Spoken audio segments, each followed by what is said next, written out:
Howdy y'all, I'm Katz, and today we're going to be talking about color changing. So color changing is one of those foundational techniques that you learn in crochet pretty much right after you learn how to do all the basic stitches, but there is some nuance to it, and that's what I want to cover. So I'm going to show you 3 different techniques on how to do a color change. We're going to talk about carrying the yarn versus cutting the yarn, and because we're working in rounds, we'll talk about joining and jogging versus just working in a spiral. And for those people that are going to be working in rows, we'll talk about when to change the color when you're working in a new row. So to get started, this little foundation piece that we're working on is just done in the rounds and joined rounds in single crochet. And to get these nice color delineations, these nice clean lines, I use some split stitches, and the tutorial for that will be up there. And if you've seen that tutorial, or if you know how to do split stitches, you already know how to do a color change. It's the exact same thing, we're just not gonna be doing it for the whole round. So to do this basic color change, what we're gonna do is we're gonna work up to the stitch before we change colors. So this stitch right here, before I change my color, I'm gonna insert my hook like a normal single crochet, yarn over, pull through like a normal single crochet, and for this final pull through, I'm gonna add in my new color. So I'm gonna grab my new color, put the loop on my hook, like so, and then pull it through. And that's our color change done. So then I would just continue crocheting in this new color, get a couple stitches in, and you're done. So the thing with that standard color change that people don't like is the tension control on that stitch. It can get a little wonky. You do have this tail in the back that you can kind of pull in, and if you're sewing in your tails at the end, you can really lock in that, that tension. Same thing with this tail, really. But the tension problem is something that a lot of people kind of struggle with, especially if you're just starting with crochet. So there's another technique that you can use for changing colors, and I learned this from a crochet channel called, Play Hooky with Me. I love her channel. I think she's hilarious, and she does some like really good content, easy to follow tutorials. If anybody knows her, get me in contact so I can give that woman her flowers. But this technique is pretty much the same thing, but it controls for the tension. So let me show you what's going on here. So we're at our color change location. I'm gonna go in like I'm doing my standard single crochet, but I'm gonna actually complete it in my old color yarn. Then I'm gonna pull this loop just to give me some room to work, and I'm gonna reinsert my hook under those 2 loops that I just pulled through. Then I'm gonna bring in my new color of yarn and pull that through, and that's our color change. So I'm gonna start working, and now the tension of that last stitch is held in place because that stitch is pretty much already there. So I'm just gonna pull that loop out, and we're good to go. So that technique is super nice for that tension control. Like, let me show you just how strong that tension is. So if I go and redo this stitch, when I put my hook into these 2 loops, you can see that I'm wiggling it around and they moved a little bit, but they're in there pretty tough and I'm going pretty hard, which is super nice. And all essentially we're doing is we're recreating this last stitch that we made by going through these 2 loops. Now that is also kind of the thing that makes this a little less intuitive. So because we're essentially just pulling through our new color through our last stitch, you need to know which loops are in your last stitch. If you're doing a double crochet or a treble crochet, it's gonna be exactly like a single, where it's gonna be these 2. But if you're doing a stitch like a half double, when we go in, our final pull through is actually through those last 3 loops. So if you're doing this color changer method, you would need to go back in through those 3 loops. So just something to keep in mind. This is also kind of why I like that previous technique, right? Because all we need to do is pull through our last stitch. Doesn't matter what stitch it is, half double, double, puff stitches, floral stitches. Last stitch, pull through, your gravy. This one, you kind of got to think a little bit harder. But there's a method that I use when I do color changes, and I'm not gonna say I invented it, but I haven't seen it online before, so this could be a first. But it addresses both of these issues, where we control for our tension, and then we also just do our color change through our final pull through.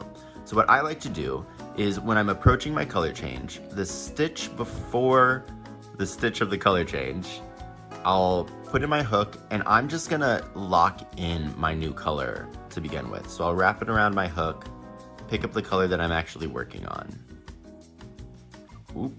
And just encase that yarn right there and finish off my stitch. Now I've got that yarn kind of locked into my work and ready to go.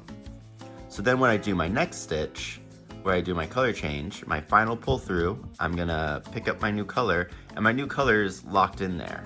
So I can keep the tension on everything really nice. And this also helps keep the tension on this first stitch that I'm doing as well. And then your gravy and golden. So that's the way that I prefer to do it.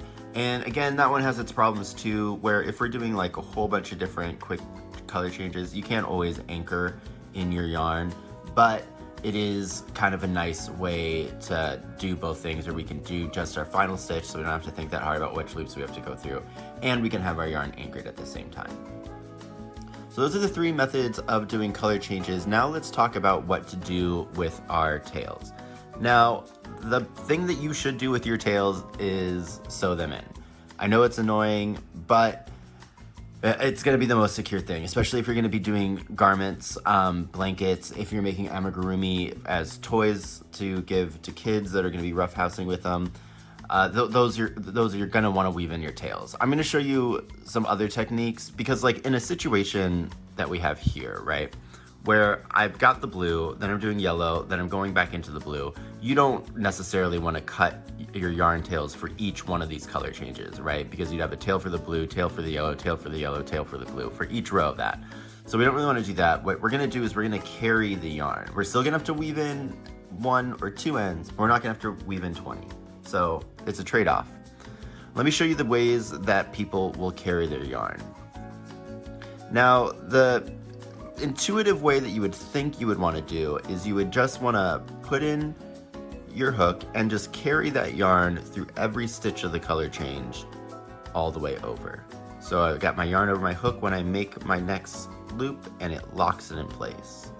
So if I go through all of these stitches and do that, we're locking our yarn in place. The thing that we do have to kind of worry about is this tension in the back, but I'll show you a little hack to make sure that that's not too tight. Once we get to the end of this,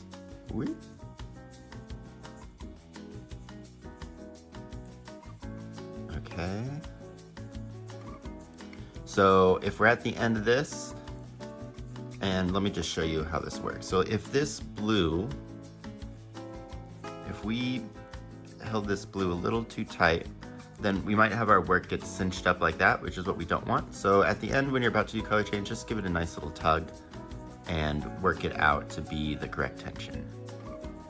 Now you might have already spied the issue with carrying through every yarn color. So let's go ahead and do this color change. Oops. Let's do the color change in the correct stitch. So going in, yarning over, doing my final pull through in this blue. Then we'll do my first blue stitch.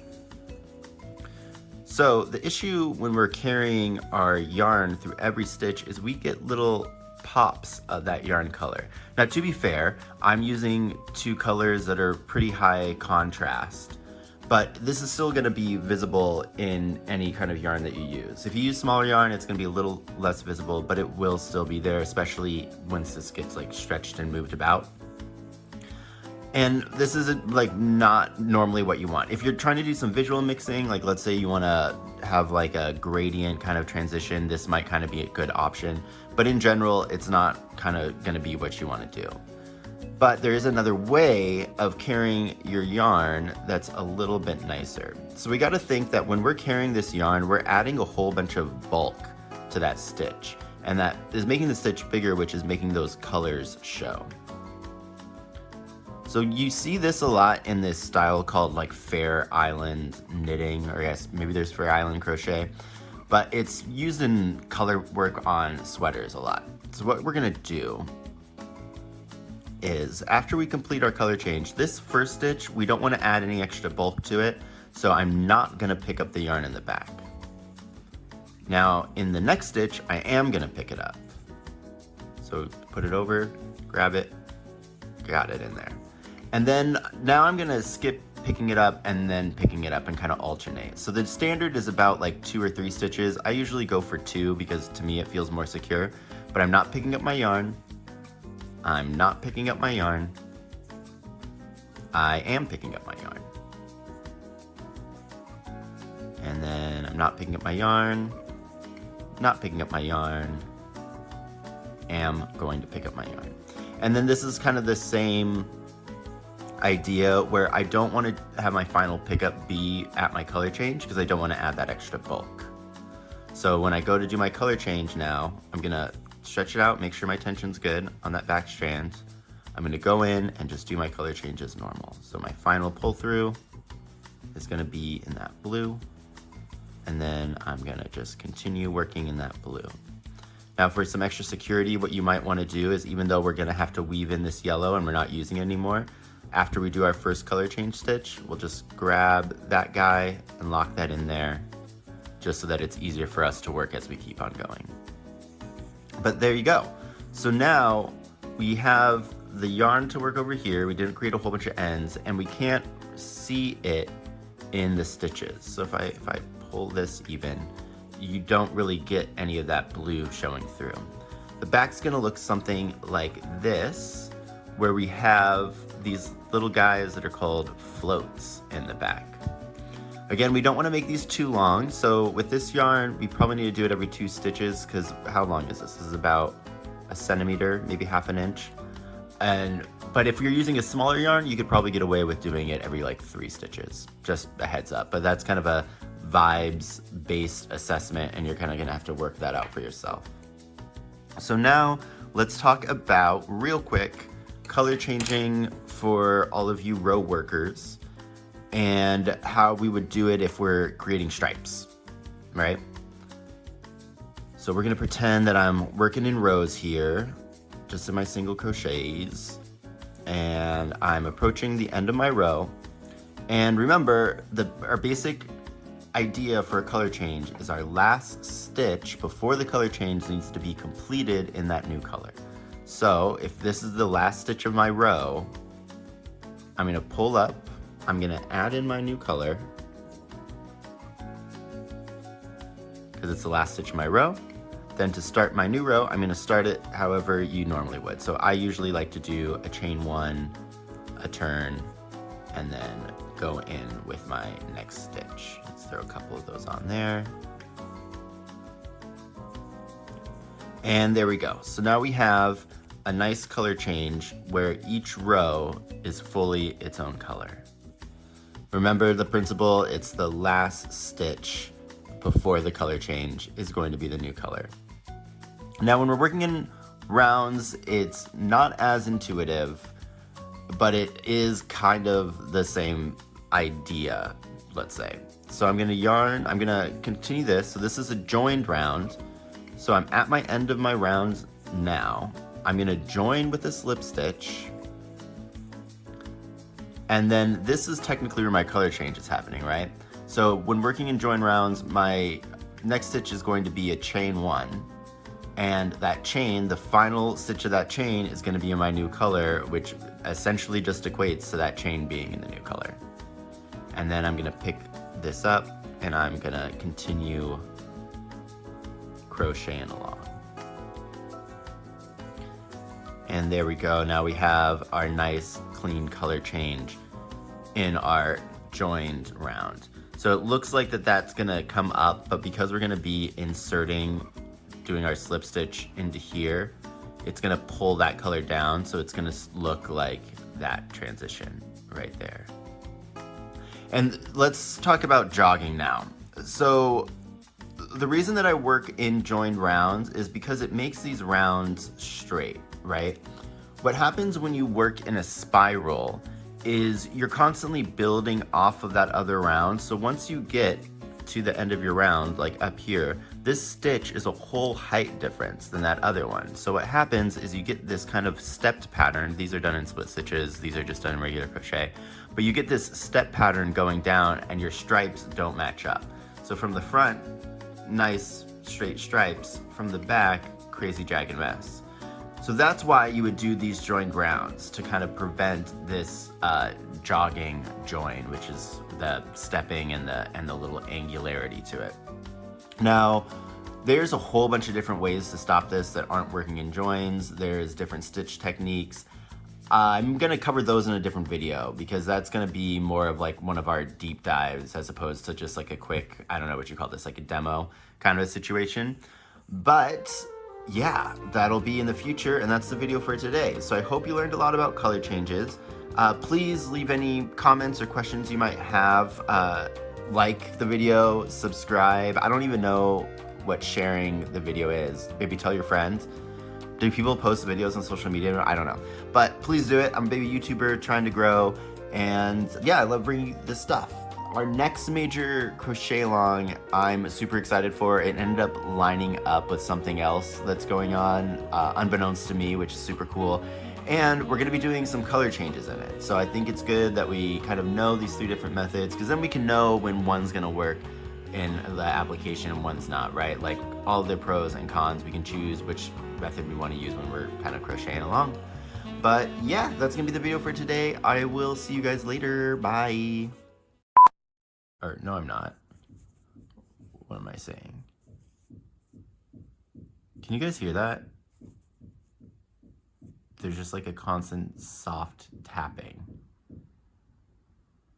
Oh, it stopped. Okay. So yeah, I'm gonna put this over my yarn.